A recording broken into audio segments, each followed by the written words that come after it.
Hello and welcome back to NoBS. Today we turn to talking about the RNC, or the Republican National Convention. That's right. Last week the Democrats had their convention, and they of course nominated Joe Biden and Kamala Harris as the presidential and vice presidential nominees for their party. And this week the Republicans are having their turn, and they're going to of course nominate Trump and Pence for re-election. Those guys have been doing a pretty good job, if you ask me. And I think the Republican convention is already topping the Democratic one. The Democrats had a lot of issues. They were doing this live thing that came off really cringy. They also had a lot of celebrities on there. They were trying to get woke and show you guys a bunch of comedians and singers and people that really had nothing to do with politics. In addition, the Democrats got caught faking the numbers. And there was this one point Kamala Harris was on, and she was talking to a big screen full of people Skyping in using Zoom, but they actually had to repeat some of the people because they didn't have enough to fill the screen. Like they couldn't even get 20 people to fill up their screen. So they doubled some of them and thought people wouldn't notice. It was really cringy and really awkward. And the other thing I noted was Biden had a pretty good last speech. Like he actually held up pretty good, but that was only considering the context. Like people said Biden had a good powerful speech because, hey, we haven't heard him speak in forever. People thinking he's frail and falling apart. So him pulling off like a half competent speech was like a success for them, which really should show you how bad their side is looking. And also, there's been some talks that Biden might have pre-recorded that speech. It's hard to say. Some people are claiming the reporters in the room saw him do it live, but other people saying there are differences between the videos before and after the speech. And a few people pointed out the fact that his pins and what he was wearing changed a little bit, like his watch and his cufflinks. But that's besides the point. We don't need to go full tinfoil hat. The point is the Democrats had a very, very unsuccessful convention. It didn't give Biden the bump that these conventions really should. He was supposed to go up in the polls like he should after a good convention that gets people excited about you, but that didn't really happen. And now we're seeing the Republicans start their convention. They've had a few days of it already this week, and it's been way more successful, way more professional,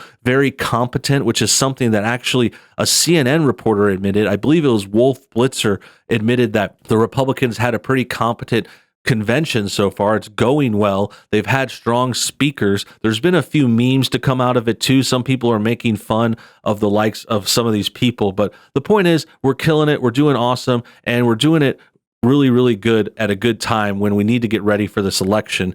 And specifically what we're going to talk about today is we're going to go over how this story and how we got better ratings. Here is an article from The Hill. It says, first night of GOP convention delivers nearly 6 times more views than the start of Democrats' event on C-SPAN live stream. So 6 times the views is pretty big. It's pretty huge. And this is just one example. The Hill is just covering the C-SPAN live stream. But if you keep tabs on things, I've seen a lot of live streams, a lot of different coverage. It's just spreading all over the internet. And people are watching it a lot more than the Democrats. In fact, the Democrats had very, very low ratings, like just 1,000 people or something watching each stream. And half of those people were probably just conservatives like us watching the Democrats to laugh at them and to come up with memes and talk about the stories and, stay in and see how bad it was. Like, it was like watching a train wreck. You can't turn away. You just want to watch. And with the Republicans, it's a different story. It's a lot more excitement, a lot more energy. There's also, it's worth noting the theme. Like, I think the thematics of it are very interesting because the Republicans have a positive message. Our campaign is make America great. Keep America great. We love this country. We want to make it better. It's all about being pro-America. But the Democrats don't have that kind of enthusiasm. They have a lot of energy, but it's all negative. And they're just about saying, oh, America's racist, America's offensive, the country is the worst. And they're also bashing Trump and being super negative about him. And it's just a totally different vibe. And I don't think they're going to be catching a lot of bees with their kind of honey. They're actually a little bit vinegar, they're a little sour and it's just kind of negative, and no one wants to be a part of that. And people are noticing it. Like, the Democrats have had this negative message. They're just all hating Trump and the country, while the Republicans are like pro-America. We love Trump. Let's vote for him. They hardly even mention Biden much. I mean, it comes up and some of their bad ideas obviously are referenced. Fighting the Democrats, beating them on issues is still necessary, but that's not the big deal. Like, that's not what's going on in the campaigns. Like, Trump has an actual plan. He's released a second term plan and stuff like that. He has plans for the future. He actually wants to do things. With the other way, though, the Democrats, they just want to bash Trump and call everyone racist. I mean, there's really no plan in it. They want to give everyone free stuff. That's one of their plans. One of their harebrained schemes is to give everyone free money. But we know that's not free. That's just respreading wealth, redistributing people's wealth and taxes. So someone's going to have to pay for that. But that's besides the point. Let's get more into this article and talk about the ratings. It says, CNN's live stream the first night of the Republican convention has attracted nearly 440,000 views, marking a substantial increase over the start of the DNC, which drew 76,000 views. The numbers for Monday night come ahead of traditional TV ratings from Nielsen Media Research, which will be released on Tuesday afternoon. According to Nielsen, 18.7 million people tuned in to the first night of the virtual Democratic National Convention from Milwaukee and Wilmington, Delaware last Monday night, which featured speeches from former First Lady Michelle Obama and former Governor John Kasich. So this is already something that's different too, because look at these first speakers. These are the big speakers for the Democrats. And who do they pick? They pick some chick who married the president and this guy who used to be a Republican apparently, and now he's like turncoating and becoming this Benedict Arnold. Kasich had the most awkward appearance too. Like he was standing in this weird field and like just looked really lonely and odd. And they're trying to like turn Republicans against each other or something. Like there's a few Republicans, a few of these like rhinos, like Republican in name only. Kasich is one of them. Mitt Romney is one of them. It's a lot of the like old guard Republicans who haven't gotten on board with Trump because he's the new wave. He's the new leader of the party. Conservatism is moving this way, and they're just kind of not really about that. And this is the head speaker, one of the head speakers from the first night of Democrats, and then it's Michelle Obama.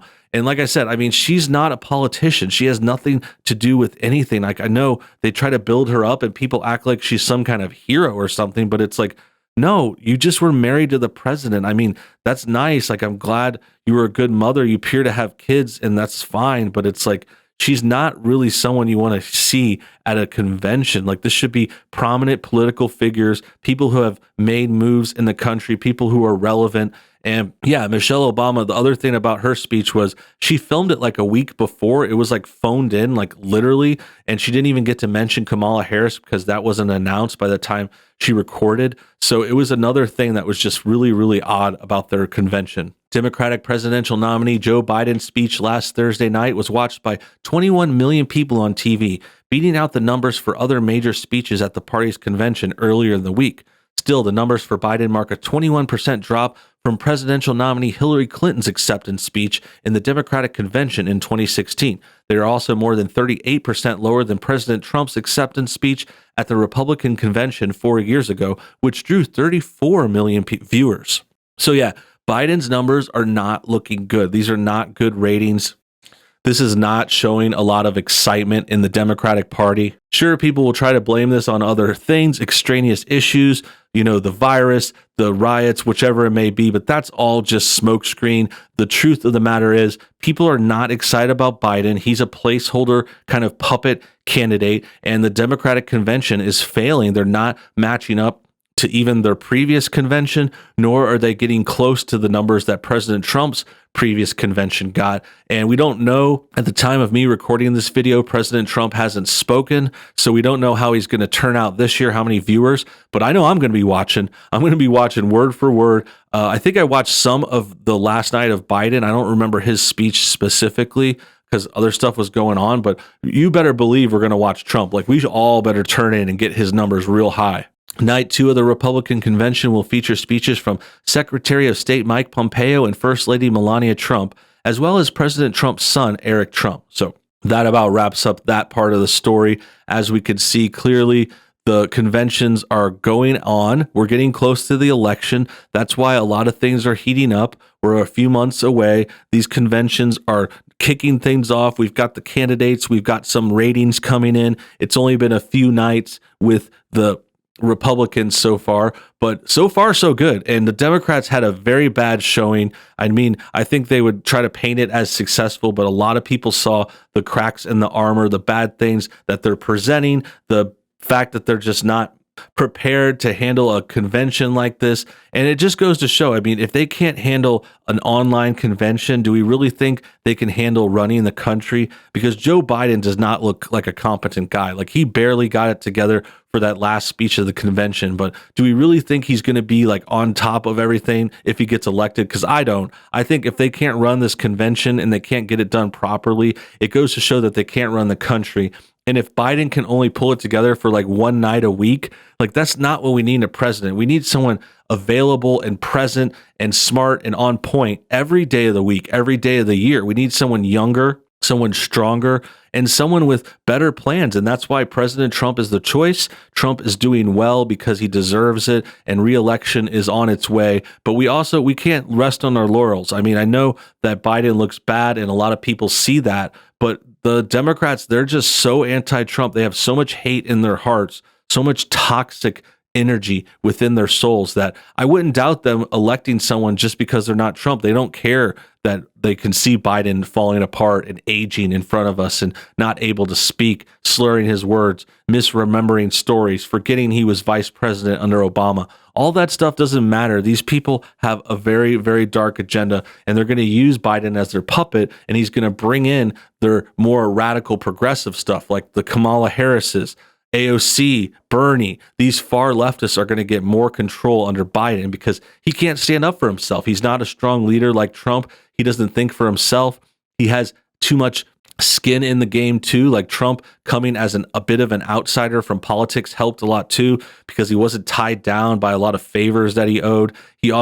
Trump comes from a very business-filled background. He's very rich and successful, so he's not in it for the money either, which is really, really useful. We have these other Democrats trying to make money and making deals so they could get paid. Like, Biden has done this with China. His son has worked for these foreign governments and gotten jobs because of Biden. It's a very corrupt system with the Democrats. They're more about getting into power and making money. That's why the Obamas are so rich, is because they got into the presidency and then they got paid by a bunch of people. Same thing with the Clintons, same thing with Hillary. They're embezzling money because this is their career. They're career politicians here to make money, not to help the people, which is what Donald Trump will really do. That about wraps things up. I hope you guys enjoyed today's video. Make sure you comment your thoughts on everything below. Also, hit that like button to get things shared, subscribe if you're new, and hit the bell for notifications too. Until next time, have a great day.